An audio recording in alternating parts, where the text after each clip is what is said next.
जिंदगी बहुत खूबसूरत है। इसके कई रंग हैं।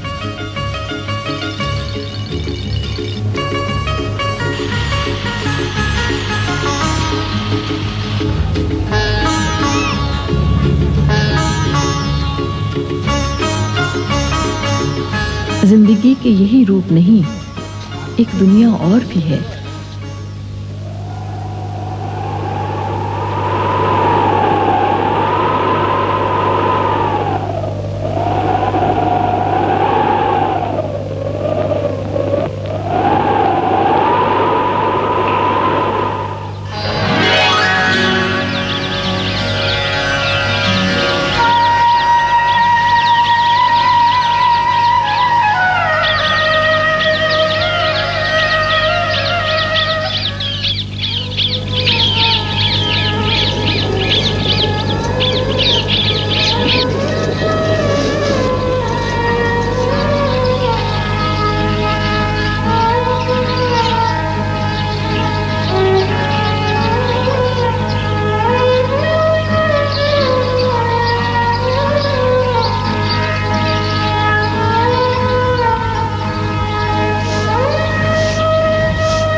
थर दुनिया के कदीम तरीन सहराओं में से एक है। इसका ताल्लुक उस अर्जियाती दौर से है जो 4 अरब लाख साल कदीम है। थर बर्रे आज़म एशिया का 9वां सबसे बड़ा रेगिस्तान है। इसका रकबा तकरीबन 2 लाख मुरब्बा किलोमीटर है। ये सरहद के पार तक फैला हुआ है। थर पार कर रकबे के एतबार से सूबे सिंध का सबसे बड़ा जिला है। ये 2 अल्फाज का मुरक्कब है, थर और पारकर। थर का मतलब है खुश्क खित्ते और पारकर के मानी है खुश्क खित्ते के उस तरफ। थर के मशरिक में नगर पारकर का कोहिस्तानी इलाका है। कारोझर के इन पहाड़ों में चिकनी मिट्टी और मादनियात के खजाने छुपे हुए हैं। इसके दामन में नगर पारकर का छोटा सा आबाद है।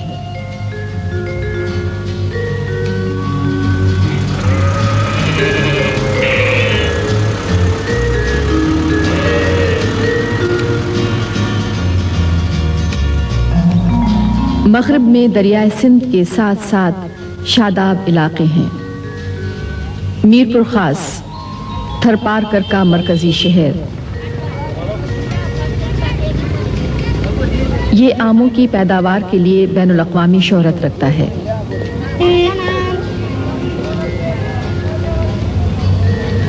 कुनरी और उसके कुर्बो जवार का इलाका दुनिया में मिर्चों की तिजारत के बड़े मराकज में से एक है।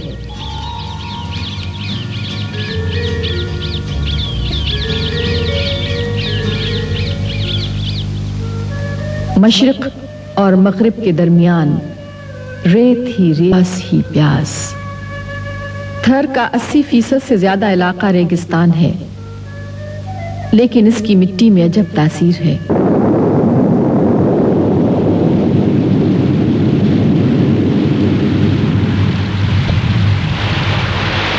बारिश का एक छींटा पड़ते ही ये जमीन मुस्कुराने लगती है, सहरा लहलहा उठता है।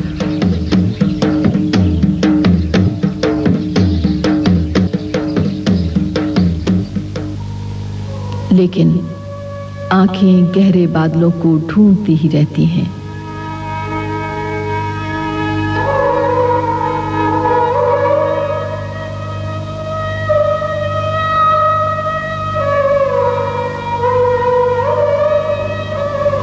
जहां तक सड़कें आती हैं वहां बआसानी पहुंचा जा सकता है, लेकिन सहरा का सफर मजबूत गाड़ियों के बगैर मुमकिन नहीं। आम लोग एक जगह से दूसरी जगह जाने के लिए मखसूस साख्त के ये ट्रक इस्तेमाल करते हैं। इन्हें मकाबादी खेखड़ा कहती है।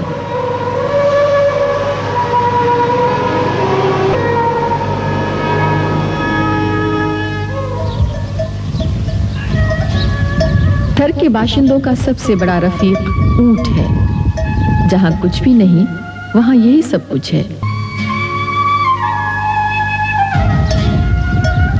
सवारों को दूर से पहचाना जा सकता है। अगर किसी मर्द के पीछे कोई खातून बैठी हो तो वो उसकी बीवी होगी, जबकि और बेटी उमूमन ऊंट पर आगे जगह दी जाती है।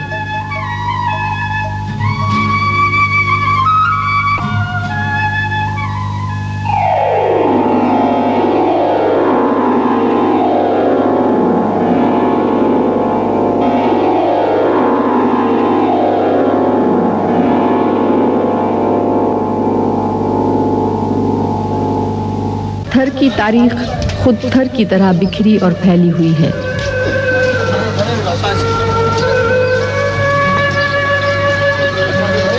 कदीम ज़माने में मुख्तलिफ इलाकों में मुसलमान, हिंदू, बुद्ध और जैन हुक्मरान बरसरे इक़्तिदार रहे।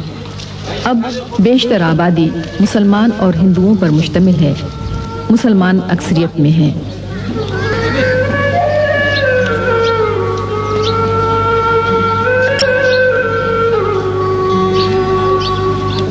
थर के बाशिंदों को थरी कहा जाता है। ये कई कबीलों में बटे हुए बहुत से कबीले सिर्फ अपने हुनर से पहचाने जाते हैं और सदियों से अपनी जदी पुश्ती पेशे को अपनाए हुए हैं।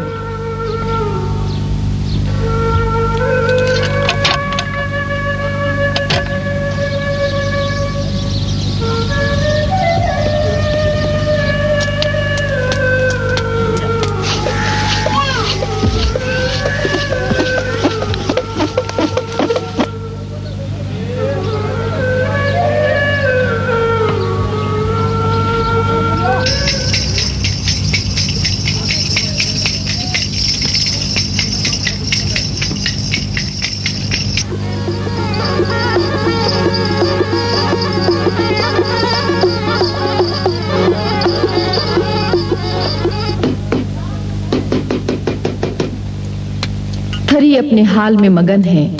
जो मिल गया लिया, जो दस्तयाब हुआ पहन लिया।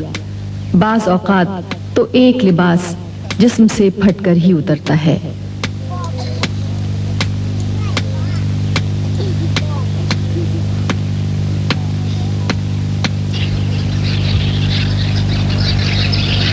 अब भी यहाँ बहुत सी जगहों पर करेंसी के जदीद निज़ाम के बजाय माल के बदले माल यानी बार्टर सिस्टम राइज है।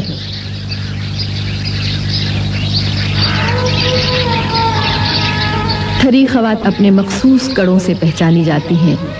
इन्हें बाहियों कहते हैं।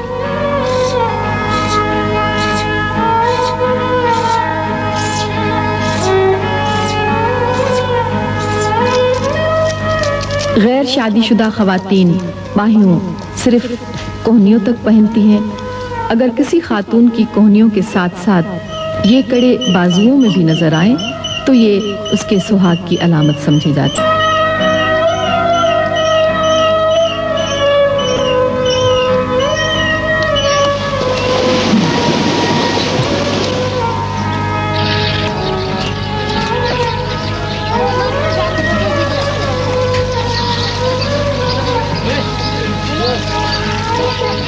सहरा की मिट्टी इंसान को बहुत सने बलूगत को पहुंचा देती है।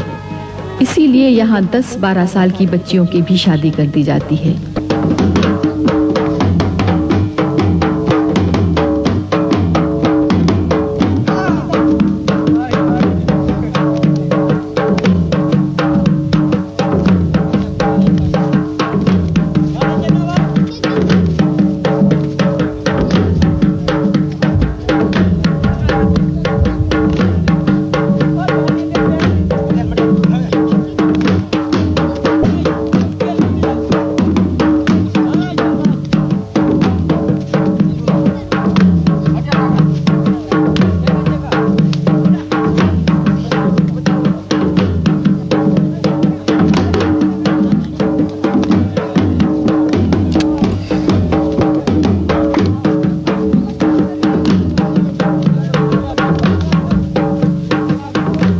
फिर घर का ताकता है।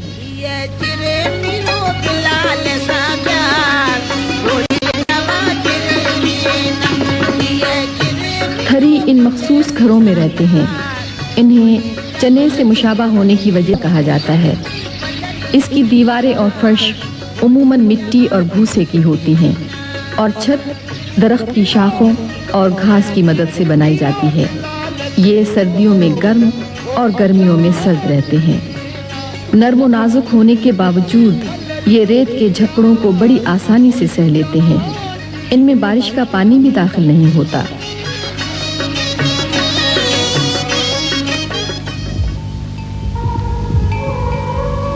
मवेशी थरियों की कुल कायनात है। यही इनकी आमदनी का जरिया भी है।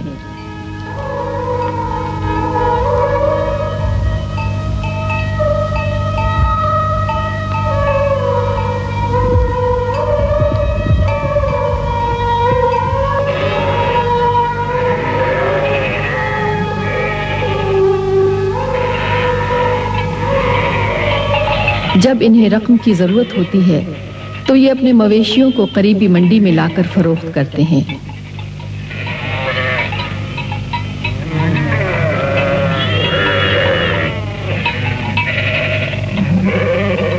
मवेशियों से हासिल होने वाले बाल और ऊन थर में कायम घरेलू सनत के लिए खाम माल की हैसियत रखती है।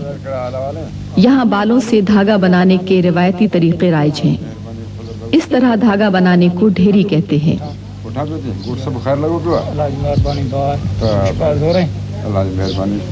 इन्हीं बालों से बनाई जाने वाली ये दरी खड़ कहलाती है।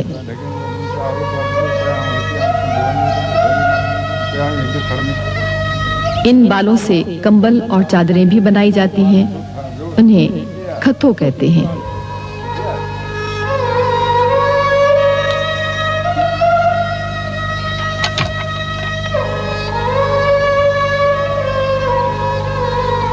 ख़वातीन और मर्द जो चादर पहनते हैं वो लोई कहलाती है।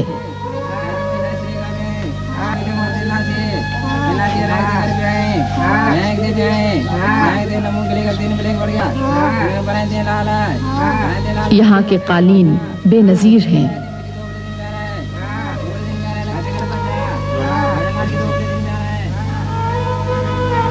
बेरंग सहरा में गहरे रंग के मलबूस अजब रंग बिखेरते हैं। थरी ख़वातीन पर्दे की सख्त पाबंद हैं। अजनबी नजरों की चुभन को ये बहुत दूर ही से महसूस कर लेती हैं। यहाँ की औरतें पाकिस्तान की अक्सर ख़वातीन की तरह मुकाबले में ज्यादा काम करती हैं।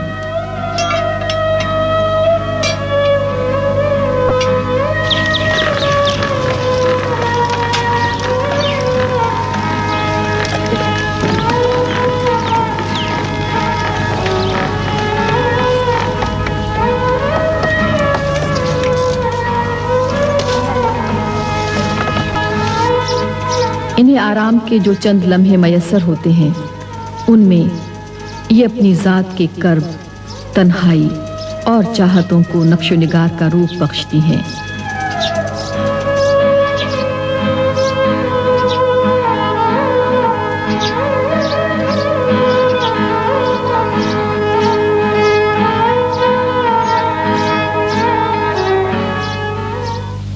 थर शराब नहीं, हकीकत है।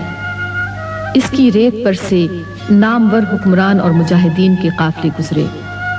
उनके कदमों की चाप अब भी सुना दे रही है। महमूद गजनी, नसीरुद्दीन मोहम्मद हुमायूं, नादिर शाह अफशार, सैयद अहमद शहीद। थर में माक़बल तारीख के आसार भी मिलते हैं। कदीम ज़माने में यह हाकड़ो तहजीब का एक मरकज था। यहाँ दरावड़ी दौर के नुकूश भी माजी से झांकते नजर आते हैं। कुनरी के करीब नोहटो नामी मकाम से मुअनजोदड़ो के अहद की एक मोहर भी मिली है। मीरपुर खास के नजदीक इंतहाई कदीम तहजीब के आसार मौजूद हैं। इन्हें काहुवजोदड़ो कहा जाता है। पारी नगर तकरीबन 2000 साल कबल एक बैनुल-अक़वामी बंदर कभी यहाँ समंदर ठाठी मारता था।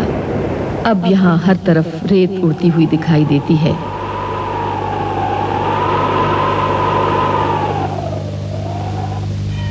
जैन दौर के कुछ आसार अब भी यहाँ मौजूद हैं। वीरावाह में वाक़ ये खूबसूरत मंदिर भी जैन तहजीब की यादगार है।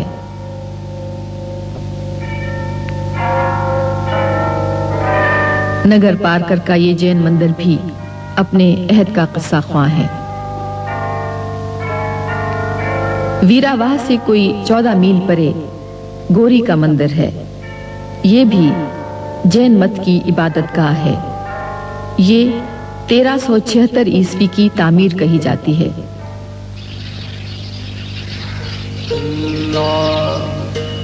नगर पारकर से 4 मील पहले भोडेसर में एक तारीखी मस्जिद वाक़ई है।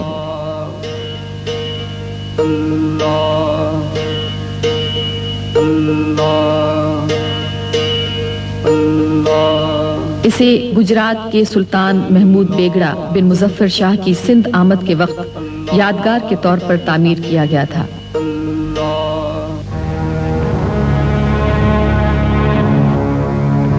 थर में कई किले भी तामीर किए गए। ये सहरा और शादाब इलाकों के संगम पर वाक़ई हैं। नौकोट का किला 1814 ईस्वी में टालपुर हुक्मरान अली खान ने तामीर कराया था।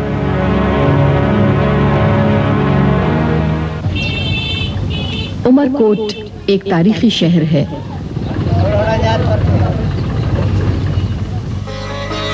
यहाँ 1542 ईस्वी में मुग़ल आज़म जलालुद्दीन मोहम्मद अकबर ने आंखें खोली।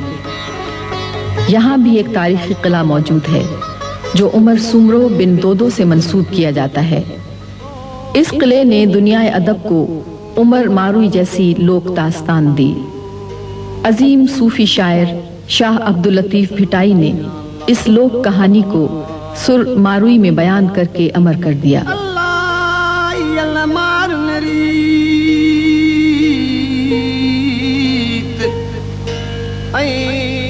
शाह लतीफ ने मारूई की बस्ती भालवा को मलीर के नाम से पुकारा है। मलीर यानी सरसब्ज़ व शादाब इलाका। उमर सुमरो तक जब के हुस्न जमाल के चर्चे पहुंचे तो उसके दिल में भी मारूई को हासिल करने की ख्वाहिश जाग उठी।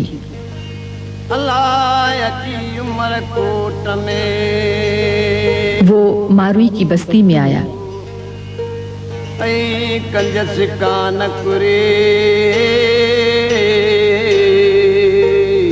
उस वक्त मारूई घट पर पानी भर रही थी।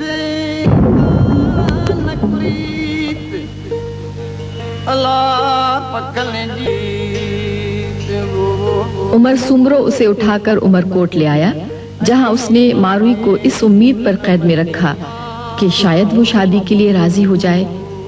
लेकिन मारूई की आंखों में तो मलीर बसा हुआ था। मिट्टी की खुशबू के आगे किले की शाहाना जिंदगी कुछ भी न थी। उमर सुमरो पाक दामन मारूई की इस्तकामत देखकर उसे रिहा मजबूर हो गया। आज भी सिंध के लोक फनकार मारूई के दर्द के तर्जुमान हैं।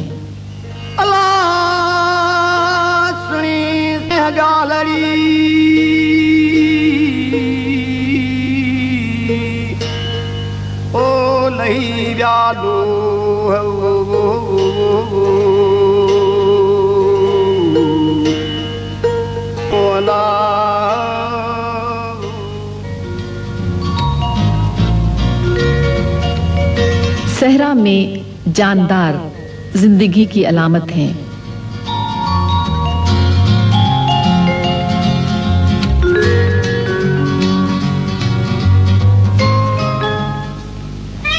मोर हर जा अपनी रानाइयां बिखेरता नजर आता है।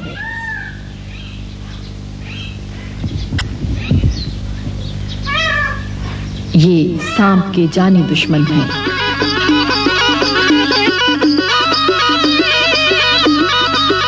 यहाँ मौसम गर्मा में हर जानिब सांप ही सांप दिखाई देते हैं। पियण एक इंतहाई खतरनाक सांप है। मकामी रवायत के मुताबिक ये सोते हुए इंसान के जिस्म में अपना जहर सांस के जरिए दाखिल करके उसे हमेशा की नींद देता है। पियण से बचने के लिए सहरा के बाशिंदे रात को प्याज और लहसुन खाकर और उन्हें चारपाई से बांधकर सोते हैं, क्योंकि इनकी बदबू से ये सांप दूर भागता है।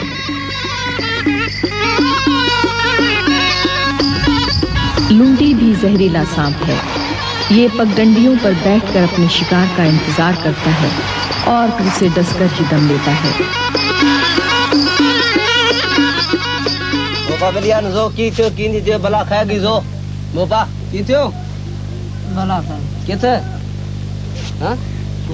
यहाँ सांप के कांटे का इलाज रिवायती तरीके से किया जाता है।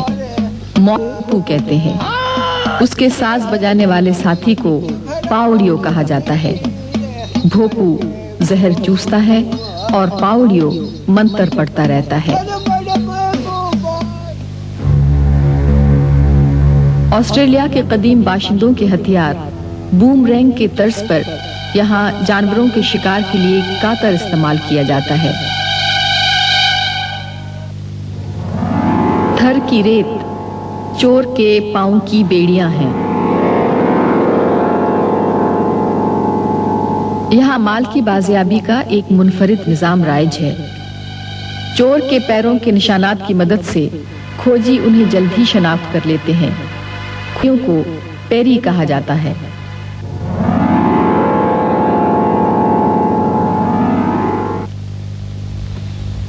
बाबा ये पानी किसे मिलंदो? काटियो घणो परते है? ये तो बी है। केड़े पासे है? इन पासे। हाँ। थर की पूरी जिंदगी का महवर पानी है। जहां जहां पानी है वहां वहां जिंदगी है। सुबह के आगाज से ही पानी की तलाश शुरू हो जाती है। लोग मीलों दूर से कुओं से पानी लेने आते हैं। यहाँ ऊंट की मदद से पानी निकालने का कदीम तरीका ही राइज है।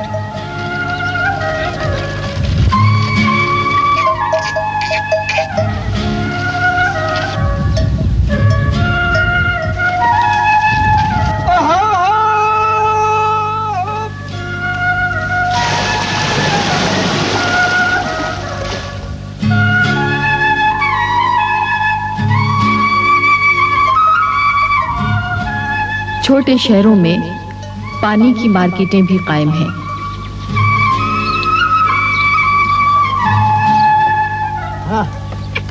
बहुत से कुओं का पानी खारा और जहरीला है, लेकिन लोग उसे पीने पर मजबूर हैं।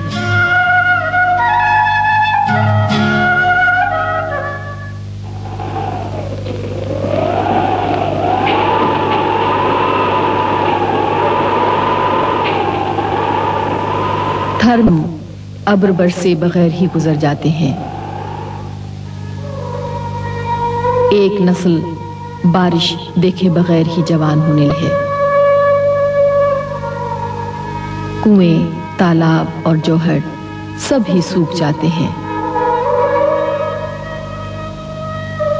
हर तरफ भूख के मुहीब साए फिरते हैं। फिर थर के बासी नई दुनिया की तलाश में निकल जाते हैं। उन्हें जहां पानी नजर आता है वहीं बसेरा कर लेते हैं। एक काफिला जब दूसरी जगह पहुंचता है तो उसे खुशामदीद कहा जाता है।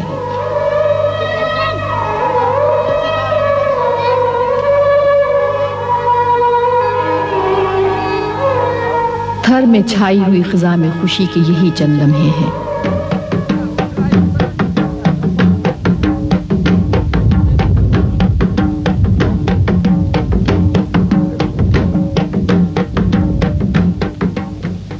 थर सहराए जिंदगी, यहाँ मसाइब बेहिसाब, लेकिन जिंदगी रवां दवां। दुनिया में देहात सिमट रहे हैं और शहर वसी होते जा रहे हैं।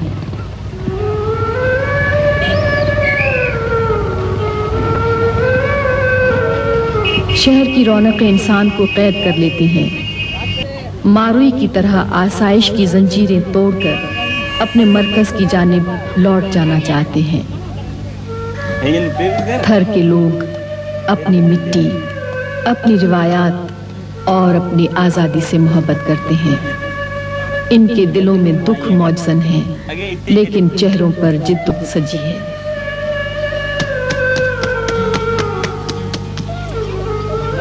इन्हें अपनी हस्ती के मिटने का गम नहीं, आने वालों की फिक्र है।